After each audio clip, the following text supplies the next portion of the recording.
Namaskar. Welcome once again in Sundar Sir classes. Hello friend, how are you? Once again we are going to discuss another topic of grammar in this lesson. Our today's topic is tenses. Under this topic we are going to discuss present and past continuous. In our previous lessons we have already discussed about present indefinite and past indefinite. Today we are going to discuss what about present and past continuous tense. In this lesson we came to know if what's the formation of these tenses and what are the uses of these tenses. कि इस lesson में हम पढ़ेंगे कि दोनों tenses के uses क्या हैं और इसकी फॉर्मेशन क्या होती है. तो लेट्स स्टार्ट. इससे पहले एक बार फिर मैं अपने उन दोस्तों से निवेदन करना चाहूँगा कि जिन्होंने अभी तक इस चैनल को सब्सक्राइब नहीं किया है तो please do it now. Let's we start. सबसे पहले हम लेते हैं प्रेजेंट कॉन्टिन्यूअस को. इसके तहत हम लेते हैं सबसे पहले प्रेजेंट कंटिन्यूअस. सबसे पहले प्रेजेंट कॉन्टिन्यूअस के अंदर जो हम बात करेंगे वो होगी इसकी फॉर्मेशन ऑफ टेंस की. सबसे पहले हमें पता होना चाहिए कि फॉर्मेशन ऑफ टेंस की, कोई भी टेंस जो है उसकी फॉर्मेशन क्या होती है, स्ट्रक्चर उसका क्या होता है. कि सबसे बेसिक जो हमें नॉलेज होनी चाहिए वो उसकी फॉर्मेशन की और स्ट्रक्चर की होनी चाहिए. अगर हमें सेंटेंस का स्ट्रक्चर पता होता है, किसी भी टेंस की स्ट्रक्चर पता होती है, उसका फॉर्मेशन पता होती है, तो फिर हमें आसानी से जो है हम किसी भी सेंटेंस को फ्रेम कर सकते हैं, बना सकते हैं. मिस्टेक की संभावना काफ़ी कम हो जाती है. तो सबसे पहले हम देखते हैं कि हमारा जो प्रेजेंट कॉन्टिन्यूअस टेंस है इसकी जो स्ट्रक्चर या फॉर्मेशन क्या होती है. और इसके अंदर हम सबसे पहले हम अफर्मेटिव सेंटेंस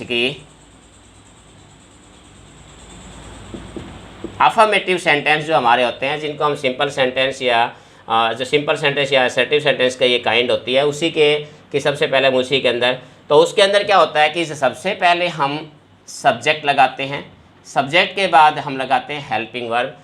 और जो हेल्पिंग वर्ब होती है इसके अंदर प्रेजेंट इंडेफिनिट में हेल्पिंग वर्ब होती है आपकी वो इज़, एम, आर. इन तीनों में से कोई भी एक अकॉर्डिंग टू सब्जेक्ट. अगर सब्जेक्ट ही, सी, इट है तो इज़ का प्रयोग. अगर सब्जेक्ट हमारे पास आई है तो एम का प्रयोग. और अगर सब्जेक्ट हमारे पास प्लूरल है, वी, यू, दे या प्लूरल है, तो हम उसके साथ आर का यूज़ करेंगे. और उसके बाद हम इसके अंदर यूज़ करेंगे वर्ब की फर्स्ट फॉर्म के साथ आईएनजी का प्रयोग. और लास्ट के अंदर हम पुट करेंगे ऑब्जेक्ट को. तो ये हमारी अफर्मेटिव सेंटेंस की स्ट्रक्चर होती है या फॉर्मेशन उसकी होती है. इसके बाद अफर्मेटिव के बाद हमारी नेक्स्ट जो होती है वो नेगेटिव की होती है. कि नेगेटिव सेंटेंस की हमारी जो फॉर्मेशन या स्ट्रक्चर क्या होती है. तो नेगेटिव सेंटेंस में first of all we use subject, after this helping verb. Same helping verb का मतलब यहाँ पर आप सेम ले सकते हैं, जो भी दोबारा लिखने की ज़रूरत नहीं है इसमें कि हेल्पिंग वर्ब यही होगा. इसके बाद हम इसमें नॉट का यूज़ करेंगे और वर्ब के साथ आईएनजी और प्लस में उसके बाद हम वही ऑब्जेक्ट का यूज़ करेंगे. That is the formation of negative sentence. Now we are going to discuss about interrogative sentences.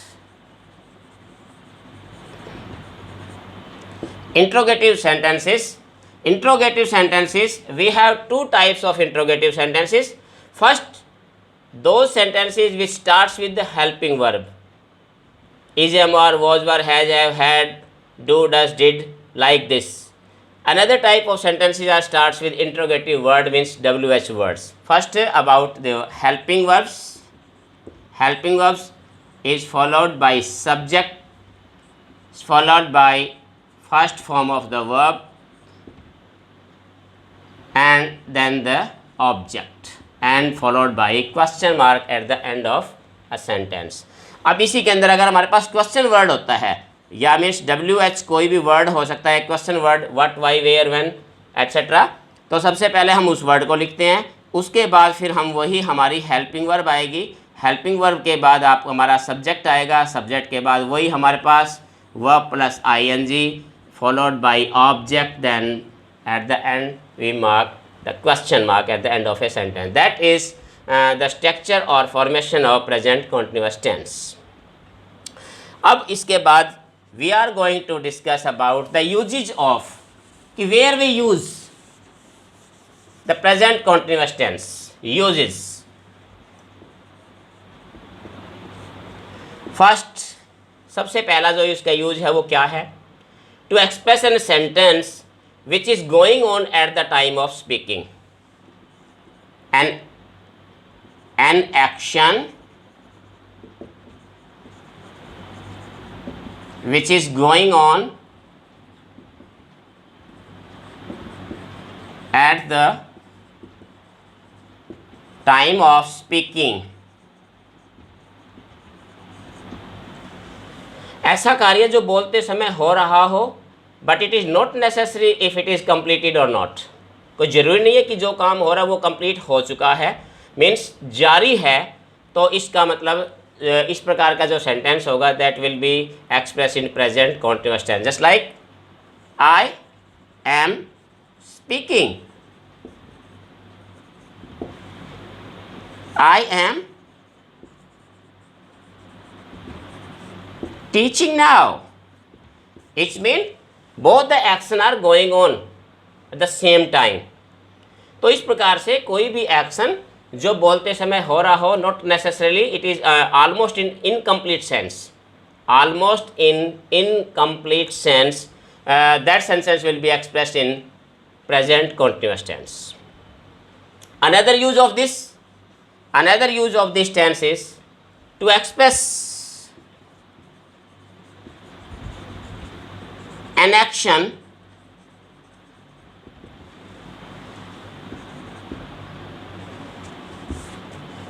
which is running, but not necessary at the time of speaking।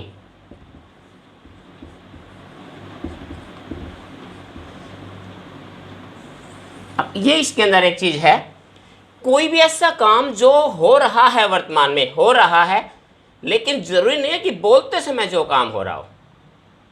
For example, we are building a new house these days. अब यहां पर क्या है? We are building a new house, हम नया घर बनवा रहे हैं। ज़रूरी नहीं है कि जो बोलते समय वो काम चल रहा है, बीच में हो सकता है 2 दिन 4 दिन काम बंद भी हो सकता है, मीन्स जारी है। तो कोई भी ऐसा काम, जैसे हम कह सकते हैं आपका what are you doing in this days, कि आप इन दिनों आप क्या कर रहे हैं। तो ज़रूरी नहीं है कि जब बोलते उस समय वो कर रहा होता है। या कोई भी काम हम कहते हैं कि I am doing my job in so and so company, तो इसका मतलब क्या है कि वो काम, तो एक ऐसा एक्शन जो हो रहा है लेकिन but is not necessary that is actually having at the same time when we are talking about that, कि ज़रूरी नहीं है कि उस समय कोई काम हो रहा हो जो इसके बारे में हम बातें उस समय कर रहे हैं। तो ऐसे एक्शन के लिए भी आप प्रेजेंट कंटिन्यूअस टेंस का यूज हम करते हैं। Another use of this tense,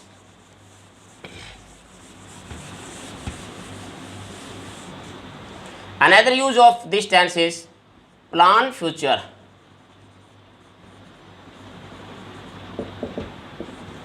Any action that is going to be take place in future, कोई भी ऐसा कार्य जो भविष्य काल में होने वाला हो, तो उसको भी हम प्रेजेंट कंटिन्यूअस टेंस के अंदर भी हम एक्सप्रेस कर सकते हैं। ये एक ऐसा है, इसको आपने थोड़ा ध्यान रखना कि जो फ्यूचर प्लान फ्यूचर होता है वो 3 टेंसेज में व्यक्त किया जा सकता है, present continuous, present indefinite and the future indefinite. 3 tense है जिसमें हम इस सेंटेंस को एक्सप्रेस कर सकते हैं। I go to Delhi, I am going to Delhi, I shall go to Delhi, means in 3 tenses we can express the plan future. तो इसके अंदर भी हम कह सकते हैं जैसे I am going to Delhi tomorrow,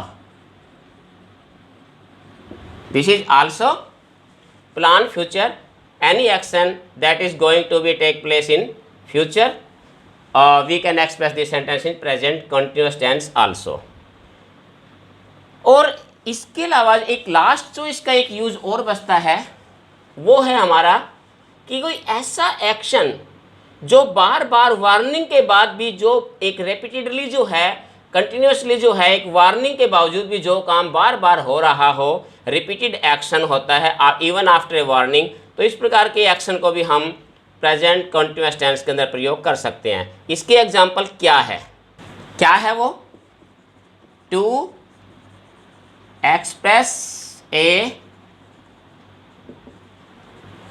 habitual which occurs even after warning, that is, you are always telling lies. It means आपको बार बार वार्न किया गया है झूठ नहीं बोलने के बारे में, even after warning you are doing the same action. तो इस प्रकार से जो है कोई भी एक ऐसा कार्य, इस प्रकार के कार्य जो वार्निंग के बावजूद भी हम रिपीटेडली हैबिचुअली जो काम करते रहते हैं, तो इस प्रकार के एक्शन को भी हम प्रेजेंट कंटिन्यूअस टेंस के अंदर ही एक्सप्रेस करते हैं। These are the usages of present continuous tense. Now we are going to discuss on past continuous tense. Another one, past continuous tense. इसको भी हम सबसे पहले वही लेते हैं हम, फॉर्मेशन और स्ट्रक्चर। अफर्मेटिव के अंदर लगभग मिलते जुलते दोनों, सिर्फ हेल्पिंग वर्ब का डिफरेंस है। वही हमारा subject is followed by helping verb. इसके अंदर जो हेल्पिंग वर्ब होती है वही हमारे पास ध्यान रखना है। इसके अंदर हेल्पिंग वर्ब वॉज और वर होती है। Same form of the verb, verb plus ING followed by object. In the same way negative also, subject is followed by helping verb, the same was were with not, first form of the verb is followed by an object. In interrogative, the same way, helping verb means was were at the first of the sentence followed by subject, first form of the verb with ing, and the object is followed by a question mark. At the same word, wh or question word, the starting with the helping verb, same one, the subject v1 plus ing and the object is followed by question mark. Almost the same structure as the present continuous or the past continuous. There is difference between the helping verbs only. Therefore, is mr in this was and were.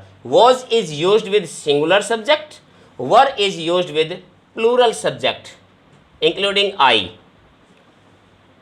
He, she, it and I, all these and other singular subjects we use was, you, we, they and other plural subjects we use were. That is the main difference between present and past continuous.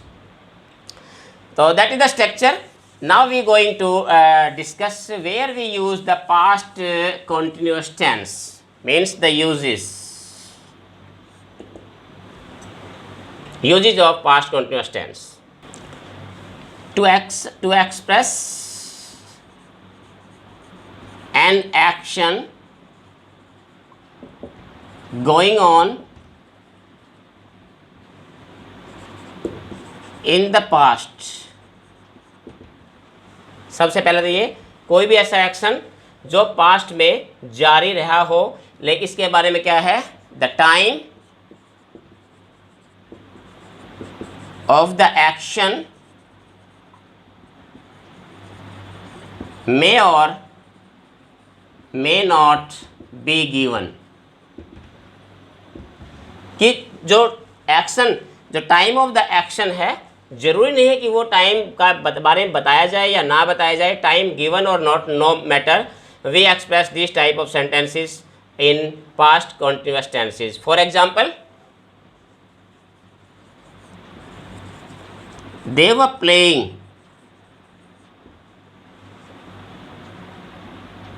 yesterday. Here time is given. Another example.